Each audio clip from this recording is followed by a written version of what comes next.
Hey everyone, it's Michael Zapersky here. Welcome back to another episode of the Consulting Success Podcast. And today I have Jenn Lim joining us. Jenn, really glad to have you here. Welcome. Honored to be here. Thank you for having me. Yeah, and you just have like such a soothing voice that this is going to be a wonderful experience for all of our listeners joining us today. Nice. So for those of you that aren't familiar with Jenn, Jenn is the founder, co-founder and CEO of Delivering Happiness, a company that you started with the late Tony Hsieh of Zappos fame. And you all help organizations create a culture that boosts employee satisfaction, retention. Your clients include some of the best known organizations in the world, like McDonald's and Starbucks and Chase and so many others. You're also the author of the Wall Street Journal bestseller, Beyond Happiness: How Authentic Leaders Prioritize Purpose and People for Growth and Impact. And I want to dig into so many of these topics with you. I've been on a bit of a tear and kind of quest myself to develop my leadership skills as we've been building out our team. And so many of these topics really are, I'll be a little bit selfish in asking some of these questions, but I'll do it with the goal of serving all of our community of consultants here around the world joining in. So I do want everyone to learn from you how we can build, more profitable businesses while also really tying in and connecting to purpose. But before we get into that, you have kind of this title of Chief Happiness Officer. Just like, how do you use that title? What does that mean to you? What is your role at the company? Yeah, so Chief Happiness Officer kind of evolved very quickly when we launched the company. So Tony and I launched the book, Delivering Happiness, in 2010, and then quickly realized there's a demand for happiness in the world, and then created the company around it, and then became CEO. But I wanted, this is the luxury of us having small companies and being the owner of them, to create our own titles. And so Chief Happiness Officer was my intentional decision to say, this happiness topic, sustainable happiness topic, deserves a seat at the C-level. So me being CEO is just one thing, but me being CHO is another, because that is interwoven into everything that I do and the company does. Right. And I can't help it, for those who are checking the video, you're wearing a hat. So I can't help but ask, do you actually wear those different hats? Not physically wear the hats, but in terms of the mindset of CEO versus CHO. Do you kind of structure your day and your activities and think, okay, I need to be CEO strategic and I need to be checking with people? How do you look at those two kind of acronyms and apply them to your actual work and daily life? I love it when I don't get questions that I've ever heard. And this is one question I've never heard, in terms of literal hats and metaphorical hats. And for me, I feel that we all have a lot of hats to wear. And the fact that the more authentic we can be to ourselves, the more hats we can wear at one time, instead of feeling like having to, I got to drop this hat and put this on, I got to drop this hat and put this on. But I think there's an integrated approach, more holistic approach as to what hat we wear. And for me, I just want to be me, aligned with my purpose and values, aligned with what I want to do in life and how I want to make an impact, and be there for the people I love. And the people I serve. So although there's a lot of hats that we can wear to do that, I choose to wear, basically this one has been most common one since COVID hit, but yeah. Got you. So you had, kind of your previous life, you were, you had a role as a consultant in organizations like KPMG, Zappos. Kind of walk us through, take us back to the early timeline of how did you get to where you are? What were the kind of early chapters, the progression of, Jenn 1.0 or, 0.5 or whatever? what did that look like in terms of from education to different roles that you had that led you to where you are today? Yeah, of course. Like, what I think about when you ask that question is that what are the biggest like pivot points, highs and lows in my life? And taking me back, what you're asking is when I was a product, I was a dot-com baby. So basically, late 90s, early 2000s, just I graduated shortly before that, and I had an Asian American studies degree. So as you can imagine, immigrant parents saying, "What the like, why the hell would you want to do that?" Yeah. Um, and I was freaking out because, I got into the good school. I mean, I loved going to UC Berkeley. It was like it opened my doors and opened my life in terms of like perspective. And I was supposed to be a doctor or a lawyer, but I chose not to do that. And that was probably the first decision that I stood up for myself, knowing I felt a lot of uh, heaviness to help my immigrant parents and my ancestors live up to what they had to do to be as successful as they were. And they fought hard and they worked hard, and they were making sure food was on the table. So it was hard for me to major in Asian American studies, knowing that I was supposed to be something else. But I did it, graduated, didn't have a job, and I realized, all the things that they were talking about. But luckily for me, .com was born, internet was born, and I became a KPMG consultant, as you said. And all of a sudden, the money, title, status fell in my lap, like overnight. And I thought it was like, oh, life is easy. This is cool. But as we know, .com busted and I lost everything. But I just didn't not only lose my job, 9/11 happened here in the US, uh, and in within 1 year, also found out my dad had colon cancer, stage 3 colon cancer. And that changed my trajectory because I realized the vision I had, the values I had, money, title, status didn't mean anything at all. And so that's when I, especially after his passing, said to myself, what is most important? So without saying these are my values, I said to myself, what's most important? People in my life, being true to myself, and living in a independent way so that people aren't controlling my decisions, but I'm controlling mine. So that's the next sort of like segue into my next chapter of being a consultant. I was an independent consultant because I didn't want to get fired by someone that I worked really hard for. So became that independent consultant, and then met Tony around that time, and he was just about being like got the title of being the CEO of Zappos. And basically, as Zappos grew, I grew with them as a consultant.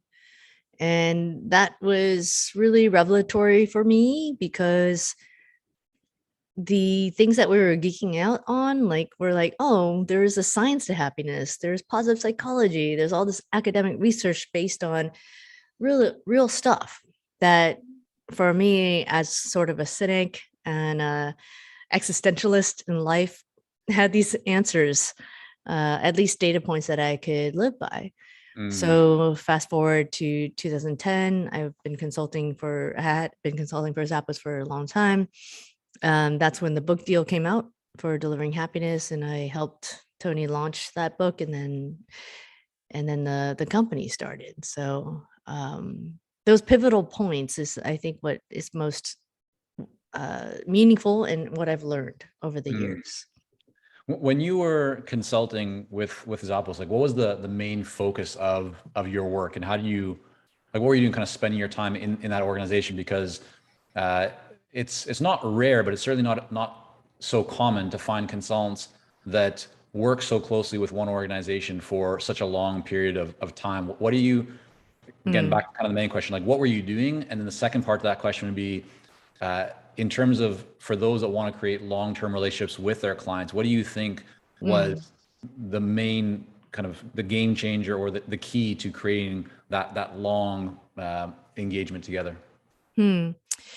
Yeah, um, I mean, to kind of what I think your point is like, it's very odd and weird when projects for consultants last a long time. And I considered Zappos to be a project.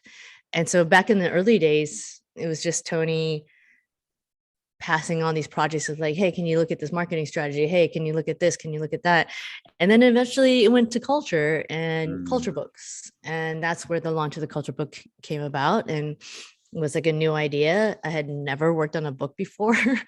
And he just, gave me that project. And I was like, I took it on because I thought, like, this is really cool. How do you capture a culture within a book that represents a company and that, kind of made its mark in its own way? mm, So, what I think to your second part of the question is most important is that by being super aligned with who I was and asking the questions within myself of like, what is important? Do I believe? Because at that point, after a certain time, I realized my time is worthwhile. Like back in the day, it was like super easy to get jobs and like get really paid, get paid really like great amounts of money, but it wasn't really necessarily tapping into myself. mm, That's the experience I had at KPMG. No offense to them at all, but I realized I needed to do something meaningful for myself. mm. So that, I think, in sort of answering your question in a long-term way, is as long as we're aligned with who and what we are in a very fundamental way, our purpose and values, that's where the long-term relationship grows because they Yeah. can sense your passion, they can sense your purpose, and they want to be working with you for a long, long time. So that's kind of been the trajectory of where I've been. Yeah, and I'd love to explore, I mean, so much of what you're saying right now, in terms of your own self-exploration, and pursuit. It can also apply to employees and for everyone joining us right now, whether they have an existing team or they're planning to build a team. One challenge is, like how do you really motivate your employees? How do you keep retention high, right? How do you just it's hard to make a really big impact in the world all by yourself. And so Mm, I think the quest of so many consulting business owners is to get to the point where they don't need to be doing all of the delivery themselves. They have a team that can execute. They can spend more time on strategy, more time on kind of the higher valued areas where they can really create. So having a team in place is central to doing that. What have you found works best to identify what mm. your employees, what your team really wants, so that you can begin to kind of create that culture that attracts that type of talent, but also retains it? Yeah. It's like, I mean, what you just said right now is exactly what I did with Delivering Happiness. And knowing that the initial book launch was like, that's really exciting. Like, what are we gonna do from here? Oh, we're gonna build a business out of it. Like, oh, what does that business look like? And like basically drinking my own champagne of the belief in purpose and values. Then I took it upon myself to say, what does happiness as a business look like? And first and foremost, even before figuring out the business model, was what is our purpose and values? And I think that's the most important thing, especially when you're growing, especially when you're starting anew. And then, of course, like so on down the line of many years, is to at least get that sort of ground, like put that line in the sand. What is it that this company is here for, purpose, and what are the values that we live by, and especially behaviors, to be succinct about what that means. I think for companies and entrepreneurs and consultants that want to grow their own company, that has been time and time again the most important and sometimes hard way to go about it, because you have to live by it, knowing that like, oh wait, do I take this revenue because of X, Y, and Z reasons because I need to make money, or do I not take it because it's Mhm. not aligned? So I think that's the most foundational thing to create for yourself as an entrepreneur or consultant as you grow the company. Number one. And how would you make that just, I really want to make this tangible for everybody joining us. So I Yeah. understand that at the high level, right? You want to get clear on what is our purpose and our mission and our values, and have a conversation with team members or employees or whatever about that, and kind of get everybody involved. But if you want to better understand what really drives your team, so that you can support them, so that you can kind of create the culture and the environment where they want to stay because they feel like they're doing what they should be doing, what they want to be doing deep down inside. What have you personally found like works really well? Is it just sitting down over a glass of champagne? I'm seeing the background in your office there, right? It says Yeah. champagne. So, and you mentioned as well, but like, is it sitting over a coffee or a drink or whatever and asking a specific question, or is it a survey, or what have you Uh-huh. found like actually works best to identify what your team cares about so that you can support them, Yeah. to do more of the work that they love to do? Excuse me. Yes, I think that sorry, joking. There are very practical exercises to this. And then it also depends on where you're at. Where are you in your continuum of just starting or already like mature or like trying to Mm, grow? So at the very beginning, I would like totally always recommend having these exercises of having everyone actually identify their values, identify their purpose as individuals, mm, and then bring that together. And it becomes a synthesis of what things are aligned here. And it's very like, it becomes very clear that there's a lot of like values that are aligned, and there's some that are not, some that are not. But by going through that synthesis of the values and then therefore behaviors, and of course the purpose, then you have that concrete sort of again the grounding in the ground, the line in the sand. So right. that is so important. And then it becomes a constant journey. And this proverbial in the sense of like happiness is a journey, but like then it becomes revisiting what that Hmm. looks like. And I think, I've this has been 11 years since I've been doing Delivering Happiness. What is most monumental now with the Great Resignation, aka the Great Awakening, the Great Reset on Humanity, like insert great whatever you want. But I think most important now is to be able to still uphold those purpose and values. Say, hey, this is where we started from. Hmm. We all had ownership in this because we all created it together. Where are we now? I think it has to be more holistic in asking people the next layer down of Mm, not just skills, responsibilities, culture, and values, but also where are you mentally? Where are you emotionally? Where are you relationally? Where are you mhm. financially? Because it's a really tough time. Like it's almost been 2 years since we've been through a very tough time, Yeah. economically, emotionally, relationally. Yeah, I mean, it's so interesting because what you're mentioning is you start off, you get kind of a bit of a benchmark or a lay of the land in terms of where everybody is, and I'm really interested in terms of, for let's say the smaller firms or even your own organization.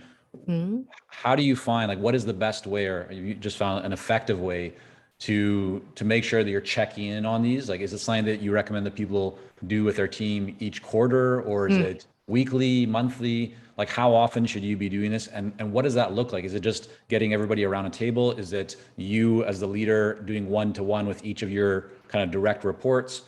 What does that structure look like, and how often do you do it?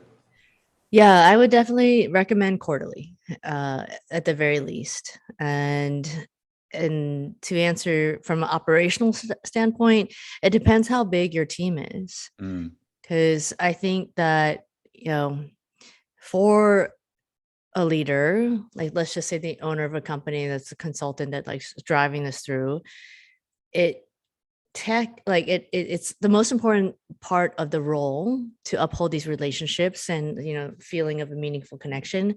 But at the same time, it also, the bigger you get, the more effort it takes, and the tax of like the toll it takes on your own health, and your own like sort of well-being. So I would say, depending on how big it is, and making sure that you have your organizational structure in a good way. Like if it's 100 people versus 10 people is a very different conversation. sure. But let's just say if it's 10 people, then of course those one-to-ones are so important. Mhm. And quarterly is very important. And I'd also remind what's been very apparent to me is that the importance of having it a mutual dialogue, so that it's not like, hey, I'm the leader, so therefore, this is what I think needs to happen. It's being able to say, hey, contractor, consultant, whatever, you also have equal part onus and responsibility to provide your input too. Mm. So making sure that dialogue is open, that's what creates healthier conversations and very transparent ones that builds towards resilience and builds towards growth. As like, obviously we need to be able to pivot and adapt right now more than Right. ever. In looking at, I mean, you said, you've been doing this now at delivering happiness for 11 years. You have a lot of experience. You've seen a lot of different situations of what works, what doesn't work. Are there one or two things that you feel maybe you've either personally applied it in your own company or you've seen clients apply with great success where it's a question or a conversation or something that they do or a way to reward? But for people who really want to have team members that feel like they're part of the company, that feel like they're doing the work that they should be doing, like really kind of creating that higher level of retention in the business so that everybody is moving along together. Are there one or two kind of exercises or activities or things you haven't yet mentioned that you just found like, yeah, when we did this, or when I asked this one question, or when we, took everyone through this one exercise, like it was just such a game changer? Is there anything that kind of stands out to you that you feel as just a real powerful tool? Yes, for sure. I mean, there's many exercises, and it really depends on where everyone is at in their own way. But number one, I think one of the reasons why I wrote this book, Beyond Happiness, is that we have to be, as leaders, as authentic as we can to ourselves. And what that means, sometimes people as leaders kind of assume they know who they are, but it takes work to actually dig a little bit deeper and ask ourselves whether or not we're truly being authentic to who we are. So I think, to your question, number one is to ask yourself, are you willing to do the extra work in understanding yourself as a leader first? And then, so there's exercises in the book about like highs and lows, heartbeat exercises, like extrapolating, knowing that happiness is not always from the highs, is actually understanding our lows. And, for the last 2 years, everyone's gone through some sort of pain, loss, grief. And that's why I call the book Beyond Happiness, is because like being able to understand the gamut, the spectrum of when we know our highs, it's because we know our lows. And that expands when we get more real with ourselves. So that's number one. And then once we experience that as leaders, then sharing that exercise with the people that we lead, the people that we're colleagues with, our clients even, they'll appreciate that even that much more, because we're being real. And the whole vulnerability thing, and like just Brene Brown talks about this very well. Right. That, in addition to the grit of like what Angela Duckworth talked about, is I think where we are right now. Like, number one, can we be true to that? Can we be vulnerable to that? And then therefore ask the people that we work with, clients included, if they are willing to be that vulnerable too. That's, yeah, my mind is like kind of racing with thinking of a lot of different points you're just making right now. But let's say I go through that own kind of assessment myself, and I'm trying to get really clear on, everything that's meaningful to me, my North Star, all that kind of stuff. You're saying that you should be open enough to go and share that with all of your team members, even share it with your clients. What would that look like? Is it like an email to a client, hey, Joe, hey, Jen, I just went through this process. Like, here's what I've discovered about myself.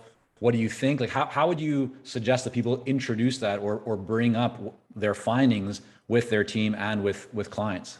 Well, number one, with teams, I think it's easier because you're working with them. I think that it is, so it's part and parcel with the whole question of like, when do you commit to people? When do you commit to what your purpose is? And so that first exercise within ourselves is actually identifying our own purpose in a way and revisiting it, because even though if we had one and if we had like a set of values before the pandemic, I think it's very important to revisit it now. And then being able to say, hey, team, this is what I've been seeing as to what can be more connected in terms of what we're doing. And especially we're, all remote, hybrid, et cetera. Future work is here now, all that kind of stuff. Right. Is being able to say, look, I know this is a very difficult time. It still will be for for an unknown time to come. But this is what I would like to introduce as to what I've known or seen. And that's like this part of the stories that I share in the book of how this can all work because we're in it together. Yeah. So that's for your team. And then with your clients, it's actually really interesting to say, because I think it's a differentiator now. With with companies that say, this is our purpose.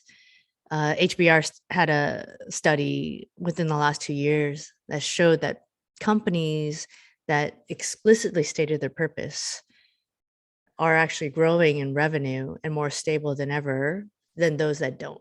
And that's, to me, especially during a pandemic, recession, et cetera, there's something to be said about that, because I think the reset on everything, including humanity, it's like people just want to be people and want to be heard and understood. So I think that's what we can do as leaders to initiate that conversation. Yeah, I love that. I think that's really powerful. One thing that stood out for me on your website is you've done a really good job of capturing data points. So you have one, for example, it says, kind of like going through our process or whatever might be applying these principles. Our clients see it on average a 41% improvement in retention. For many consultants, they have trouble gathering data when their work is not as focused, let's say, on marketing or sales. They're doing things that are maybe a little bit less they're a bit intangible. People initially feel they might be intangible. What's been your process? How have you all gone about capturing these data points that support the power and efficacy of what you do in your work? I think it's twofold. I think there's just a lot more data these days, like the one I just mentioned about HBR talking about purpose, and it was kind of revelatory for them. It's like, oh wow, in the last few years, this is actually tied to revenue. Like, when was the last time you saw a profit tied to revenue? So you can, point to those kind of studies and research of notable and respectable research entities. The other point that I think is probably more relevant to this audience and conversation is that just as consultants, ask them what data they're collecting right now. What's important to them? So if you get that sense of okay, this is important. Is retention? Is it attraction, or is it the fact that people are not really engaged or productive right now? Ask them for the questions of what's most important to you from a data perspective, and then use that as basically, lines in the sand of what we're going to build on. If this is most important to you, retention sucks, then let's focus on that. Right. So that's what I would recommend.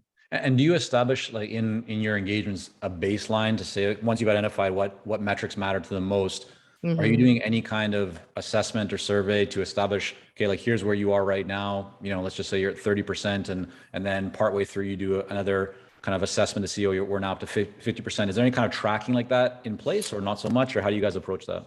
Yeah, definitely the most recommendable approach is just to keep it consistent. So if they say, oh, we already have data points or we already have a survey, okay, they're like, let's just keep using that.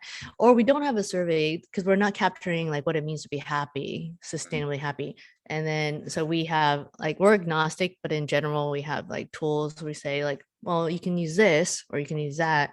But in the very bare minimum, you just have to keep tracking it, because if you don't keep tracking it and don't keep measuring in a way that even the CFO would say, oh yeah, that makes sense, then it's not going to go on for a long time. Yeah, that makes sense.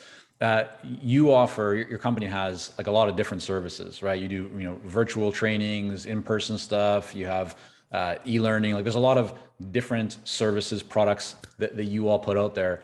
How did you kind of like get to where you are today? And is the majority of your revenue and business centered around just one or two of those offerings? Are you trying new things? I'd just love to get a better picture around what does the business model look like, and how did you get to where you are? Because you do have, several different kind of Mm. options that people can choose from.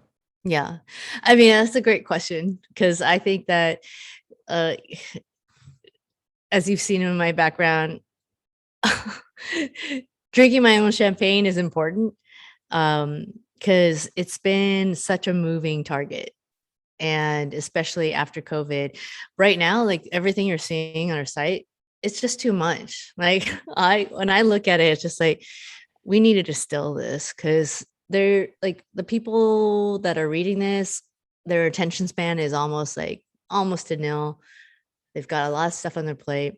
And so for me, what we've been doing over the years is just keep on testing, and see what comes out of that. But being able to iterate that on a quicker fashion, and just not fear failure, like fail forward is what a big thing that we talk about at DH. And that's how we keep on getting to a different place. But I would just recommend simplify everything. Yeah. I think that's a really powerful message, because yeah, so often it's easy to say, I can do this, I can do that, I can help these people, and just it's like Yeah. complexity grows. And that, I don't know who originally kind of coined this, but just the saying of complexity doesn't scale has always resonated with me. And the other one is that typically growth doesn't happen through addition, it happens through subtraction. So Mhm. what can you really remove to be able to grow more? And there's many great examples of that with very successful businesses.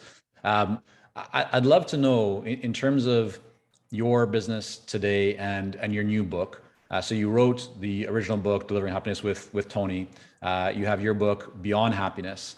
How is that kind of play, like the new book coming out? Why write that now? Why not just kind of keep doing what you're doing? Where did that come from? Mhm.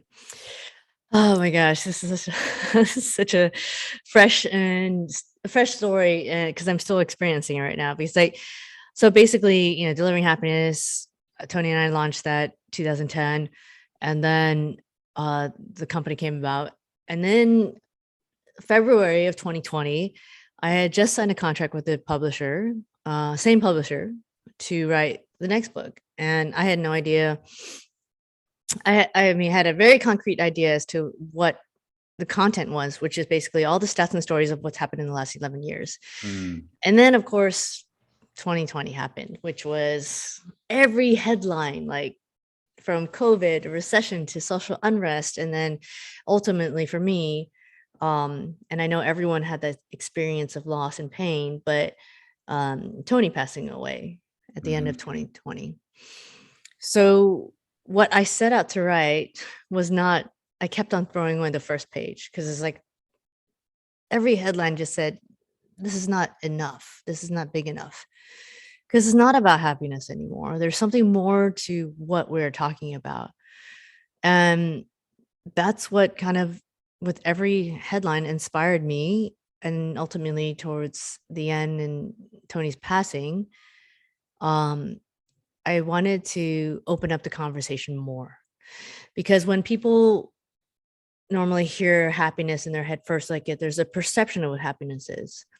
But I think it is important for all of us to revisit what that means Mm, in more fundamental and more meaningful and sustainable ways, going back to the core of who we are, uh, going back to the science of it. It's about being like true to our inherent disposition, our authentic self, having our pleasures in life, but knowing that the greater sustainable happiness is purpose.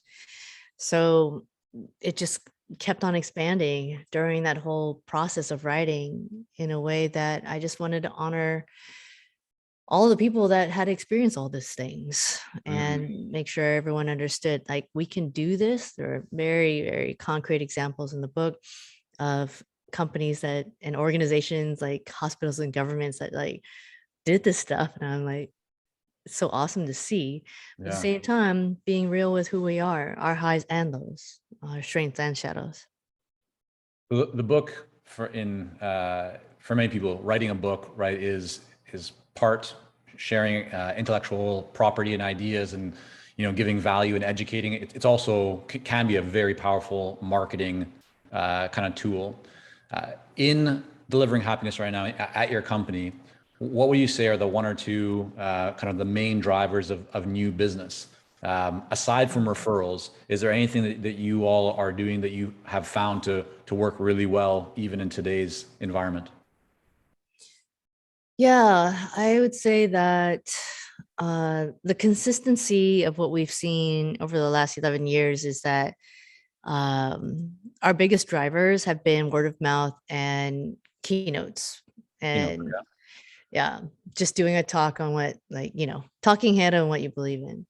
I actually don't believe that that's going to be the next year or 2 or 5 years of growth, because I think we're all kind of tired of hearing talking heads. I think that as we've seen in the near recent, since COVID, is that the more we do more engaging kind of conversations, so fireside chats, like a different kind of, so just give it the scenario of like client reaches out to us, says we'd love Jenn to talk, and I'd say, okay, yes, I'm more than happy to, but I would like at least one or two leadership people to be part of that conversation, because then it's not me being hired on to tell people what to do. It's like, oh, leadership is actually investing in this person because he or she believes that there's something worthy to say for us. So when that conversation opens up, it becomes a true interactive dialogue, because leadership is asking the questions that they want to know based on, ideally, what they're hearing from the audience, from their employees. So So is that then almost like a panel type of environment where it's you like do a panel, fireside chat. dialogue, so Yeah. conversation as opposed to just you up there talking. Yeah, Got you. exactly. Okay. Yeah. Before I wrap up, a few more questions for you. One is, when you look at your kind of daily habits and how you spend your time, is there one thing or maybe two things that you do consistently every day that you feel like really powers your performance, allows you to be excellent as you are? So I'm well into spontaneous meditation these days and spontaneous dance parties. Okay. So You have to elaborate and give us an example, because my mind is like really running wild now, trying to imagine you walking down the street and just deciding to like sit and meditate all of a sudden. Or so tell me more kind of detail. What does that look like? yeah, like spontaneous meditation for me is like, because my mind is, sometimes when we put something in our mind of like, oh, we have to meditate, this, it feels daunting.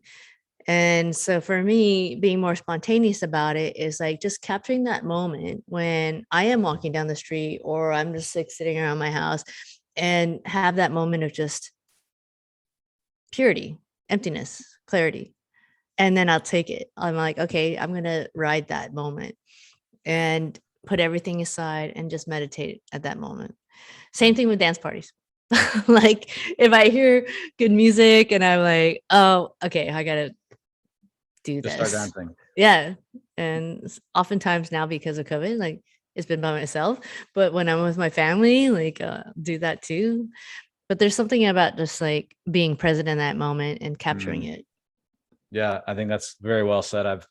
I recently had my wife and two kids overseas. They were going over, my wife's mother was ill, and so I was kind of living a bit of a bachelor lifestyle for the last 6 weeks, and I found myself at times just making a dinner for myself and just like sitting down and just eating that meal, listening to some jazz music or whatever it might be, but like really savoring, because we don't have kids in the background and noise, and just like really savoring each bite and like the flavors of like, wow, this is like a bit of a meditative experience to Yeah. just.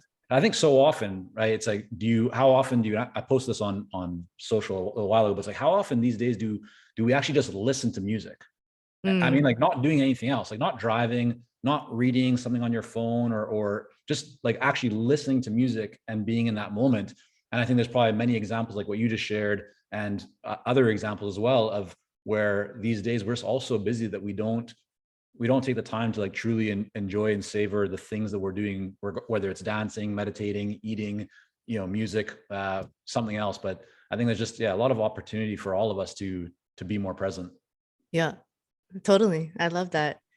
I'm glad you're savoring the music. Yes, I'm trying to. Not always successful, and now that everyone's back in the city, certainly less so. But I do need to make more time for that. Two questions before we wrap up. So, last 6 months, what's the best book that you have read or listened to? It could be fiction or nonfiction. Anything that's really resonated with you recently? Oh, wow. There's just so many books out there. I mean, everyone had time to write a book. But I'm going to go back to this one that it's like a really simple one. It's called Inward by a poet, Young Pueblo, Yung Pueblo, Pueblo. I have like, as you can see, like those are the books of people that I've been talking to and like wanting to like learn more from every day. But that book of poems, I think is such a nice one to have next to your bedside or on your coffee table. Just like flip through, just like, oh, well, that was so simple and amazing. And to know that this like Young Pueblo is like young people, and this is like pseudonym for him. And it's just, I think for me, been a refreshing reminder of how young people and old can get back to that place of simplicity and a reminder every day of what's going on and what's most important. Yeah, that's a great one. We'll make sure that we link that up in the show notes. And then finally, Jenn, for those that want to learn more, and I would highly encourage everybody to learn more about your new book, about your content, your resources, if they want to connect, where's the best place for people to go? Yeah, so we launched jennlim.com, so JENNLIM.com for the book. And then there's deliveringhappiness.com still there, so deliveringhappiness.com. And then social, I'm on at by Jenn Lim.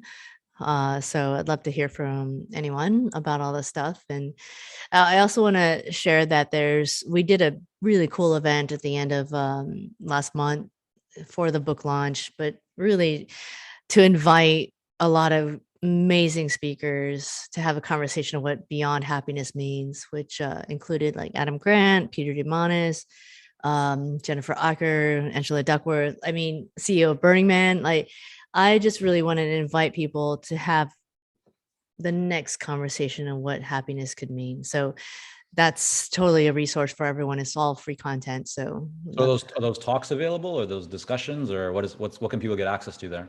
Yeah, the talks. Okay. It's like, yeah. Where do they go to get that? Either one, jennlim.com or deliveringhappiness.com. Perfect. All right. We'll make sure to link that up as well. Jenn, thank you so much for coming on. Really enjoyed the conversation. Yeah, likewise. Thank you for having me.